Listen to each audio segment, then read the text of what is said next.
গতকাল 25 জুলাই সকাল থেকে বিভিন্ন সোশ্যাল মিডিয়াতে ইউটিউবেতে একটি ভিডিও প্রচার করা হয়েছে খুবই নোংরা ধরনের, যেখানে স্ত্রী পুরুষ চরিত্র দেখা যাচ্ছে। তাদের মধ্যে যে পুরুষ চরিত্র তার সঙ্গে আমার নাম যুক্ত করার চেষ্টা হচ্ছে। ভিডিও ঠিক কি ভুল তৈরি করা কিনা, কোন চরিত্র কারা করেছে আমরা কিছু জানি না, কিন্তু এর দ্বারা আমার ব্যক্তি চরিত্রকে হনন করার, আমার ব্যক্তি ইমেজকে ধ্বংস করার এটা খুব প্রচেষ্টা হয়েছে।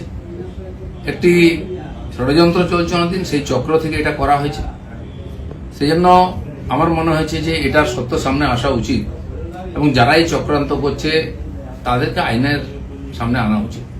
আমি পুলিশের সাইবার ক্রাইমেতে সর্বোচ্চ অফিসেতে আমার তরফ থেকে কমপ্লেন করেছি যাতে এই তদন্ত করা হয় এবং যারা এই চক্রান্তে যুক্ত তাদেরকে এক্সপোজ করে আইনের সামনে আনে, আইনের দ্বারা সাজা দেওয়া হয়।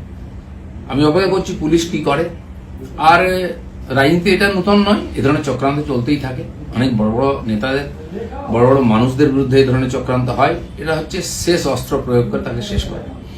আমাদের পার্টিতেও 5-6 বছর আগে বেশ কয়েকজন নেতার বিরুদ্ধে একজন মহিলাকে দিয়ে বলানো হয়েছিল। তার মধ্যে আরএসএস এর প্রচারক ছিলেন এবং পার্টির উচ্চ নেতৃত্ব ছিলেন। তিনি সোজা বলে দিলেন যে যে লোকেরা এই লোকেরা আমার সঙ্গে দেখা করেছে তারা আমাকে রেপ করেছে। তার উপরে পুলিশি কার্যবাহী হয়, কোর্ট কাছে, তারপরে শেষ চাপা পড়ে যায়। ইদানিংকালে সন্ন্যাসী প্রদীপ্ত মহারাজের ব্যাপারে এরকম হয়েছে। 12 বছর আগে কোনো মহিলা নাকি তার দ্বারা তার উপরে অত্যাচার করেছেন, তিনি এসে স্টেটমেন্ট দিয়ে দেন, সে নিয়ে বিরাট চর্চা হচ্ছে। এ ধরনের ঘটনা লাগাতার হয়। আমাদের পার্টির একজন বরিষ্ঠ নেতা আছেন মাননীয় সঞ্জয় যোশী, তার বিরুদ্ধে বিভিন্ন এই ধরনের ভিডিও সিডি করে সারা দেশে পাঠানো হয়েছিল। অনেক এটা নিয়ে আলোচনা হয়, পরে যখন ফরেন্সিক টেস্ট হয় দেখা গেল সেটা ফেক ছিল। সেই জন্য আমার ব্যক্তিগতভাবে যেহেতু আমাকেই আক্রমণ করা, বদনাম করার চেষ্টা হচ্ছে, আমি পুলিশের কাছে, আইনের কাছে গেছি। আমি দেখতে চাই পুলিশ কি করে এই ধরনের চক্রান্তে, কারণ এর তো কারোর বিরুদ্ধে লড়াই করা সম্ভব নেই হবে। টাকা পয়সা দিয়ে চক্রান্ত করে যে কোনো মানুষকে যে কোনো সময় বদনাম করার চেষ্টা হচ্ছে।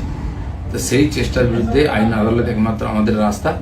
আমি আইনের কাছে গেছি, লিখিতভাবে বিভিন্ন লিঙ্ককে সেখানে আমি পাঠিয়েছি যে যারা যারা এটা নিয়ে ইচ্ছাকৃতভাবে আমাকে বদনাম করার চেষ্টা করেছে তাদের বিরুদ্ধে ব্যবস্থা হোক।